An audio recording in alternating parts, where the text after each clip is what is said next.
You and I, we saw each other when I was in London, and you were in London because Maersk had raised its guidance. Now, another considerable hike when it comes to guidance, moving basically to the positive before forecasting maybe a negative year, maybe a flat year, largely off that disruption from the Red Sea that's been, for them, a benefit to pricing. How much longer do you see that lasting? That boost in pricing when it comes to that disruption from the Red Sea. Here in the U.S., a lot of times they say mystery equals margin. Absolutely, and maybe carry on that thought process and conversation. As we said, right, shipping thrives amidst chaos, and it's when will Red Sea end? It's the biggest known unknown, and as a result, the supply chain is adjusting itself as they go, and that's why actually for a global behemoth like Maersk, they could unable to predict their full year guidance at the start of the year, and 2 upgrades in terms of earnings in the month's time tells you about how uncertain these things are.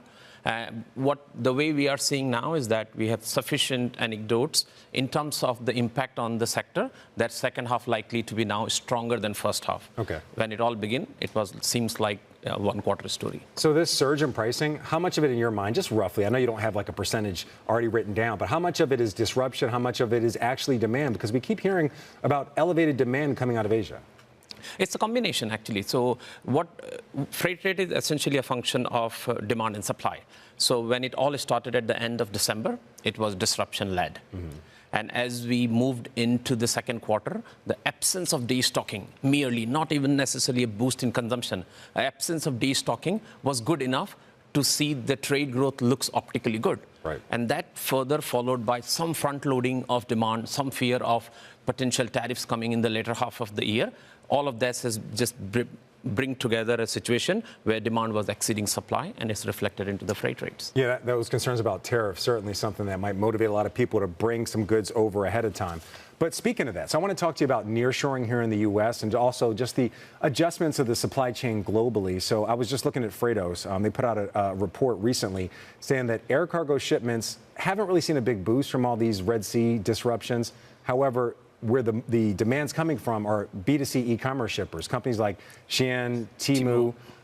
Here in the U.S., though, we're seeing a lot of people move their supply chains down to Mexico. So just give us a snapshot right now. Where are we at when it comes to the global supply chain, the pull and push of nearshoring versus the traditional supply chain of goods coming from Asia?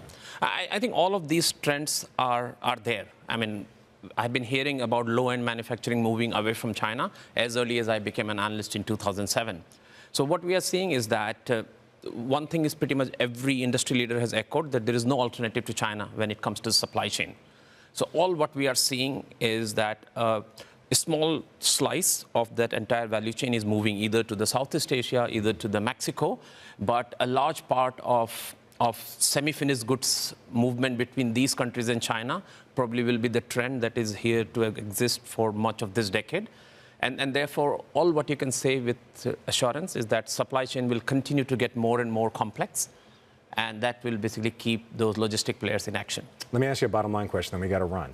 Are we going to see shortages when it comes to anything, either in Europe or here in the U.S.? We heard a lot of concerns about that last year. It now seems like they were kind of misplaced. Yeah, I mean, for now, actually, nobody is talking about restocking with a lot of vigor. But what we know is that the early signs of this Red Sea disruption is mirroring what we saw at the time of COVID.